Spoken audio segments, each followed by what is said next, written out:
আসসালামু আলাইকুম রহমতুল্লাহ তাআলা বরকাতুহ। বন্ধুরা আমার, খেদমত আল্লাহ পাকের পক্ষ থেকে নির্ধারিত রয়েছে।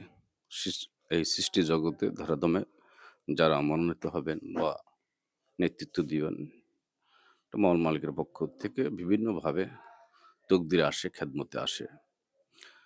আবার বাধা বিঘ্নতার মধ্য দিয়েও খেদমত আসতে পারে, যদি মহান মালিকের দয়া, আল্লাহ রসুল, আলিয়া উলিয়া পীর মুর্শিদের দয়া থাকেন। তেমনি একটি ঘটনা দয়াল নবীজির জীবদ্দশায় ঘটেছে, যখন দয়াল নবীজির অনুকূলে সকল পরিবেশ যারা বিরোধী ছিল, যারা বিরোধিতা করেছে, বিভিন্নভাবে উস্কানিমূলক কথা বলেছেন, বদনাম রটিয়েছেন এবং বক্কায়, কাবায়, মক্কায় যারা প্রবেশ করতে বাধা দিয়েছিল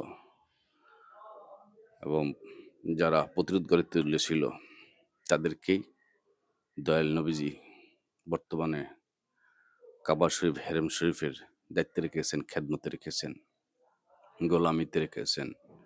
দেখুন মহান মালিকের দয়াদান, এবং যারা একটা সময় বিরোধিতা করে তারাও খেদমতগার হয়, খেদমতে থাকেন। বলেন না সুবহানাল্লাহ। তেমনি উসমান ইবনে তালহার বংশধর কাবা ঘরের চাবি বহন করে চলছে আজ অব্দি। ওনারাই বক্কা এবং বাক্কায় কাবা ঘরে প্রবেশ করতে, তাওয়াফ করতে বাধা দিয়েছিল। আজ তারাই গোলামি করতেছে।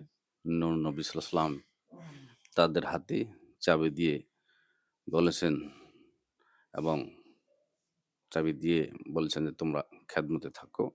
আজ অব্দি খেদমত চলছে। তাদেরকে সরকারের পক্ষ থেকে খেদমত দেওয়া হয়। তাদের সংসার পরিচালনার জন্য যতটুকু প্রয়োজন, সেটা সৌদি সরকার বহন করছে। তাই আমরা যারা যেখানে রয়েছি খেদমতে, গোলামিতে, নেতৃত্বে, আমরা যেন মহান মালিকের উপরে তাওয়াক্কুল রাখতে পারি, আল্লাহ রসুলের স- দেখানো আদর্শ বাস্তবায়ন করতে পারি। এবং যারা বিরোধিতা করতেছে এখন বিভিন্ন পর্যায়ে, আপনার আপনার যে কোনো পজিশনে থেকে কাজ করতেছেন, সেখানেও আপনার বিরোধী পক্ষ রয়েছে। তো সর্বসময় আপনি সহনশীল থাকুন, ধৈর্যশীল থাকুন, তাওয়াক্কুল রাখুন মহান মালিকের উপরে। তারাও এক সময় আপনার খেদমত করবে, আপনার সহচর হবে, বন্ধু হবে, এবং গোলামিতে আত্মসমর্পিত হবেন। এটাই মহান মালিক আল্লাহ রসুল শিক্ষা দিয়ে গেলেন যে তোমরা একটা সময় বাধা দিয়েছিলে এই চাবির জন্য।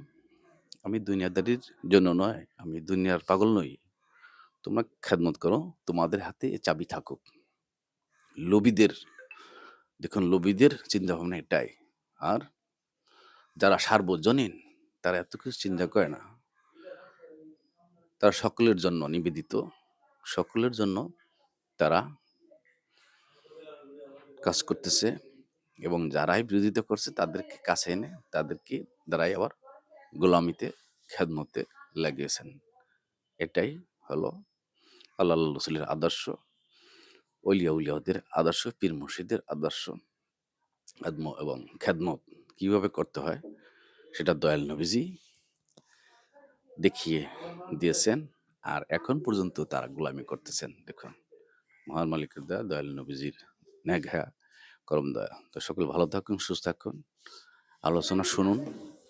আলোচনার আপনারা কমেন্ট রেখে যাবেন, ওই কমেন্ট ধরে আমরা যেন আলোচনা করতে পারি, সেই সুযোগ আপনারা রেখে যাবেন।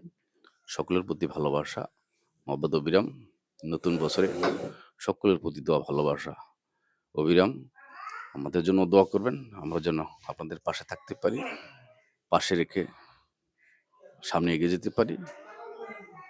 ভালো লাগলে ফলো দিবেন, আমার চ্যানেলটি সাবস্ক্রাইব করবেন। সকলে ভালো থাকুন, সুস্থ থাকুন। ধন্যবাদ।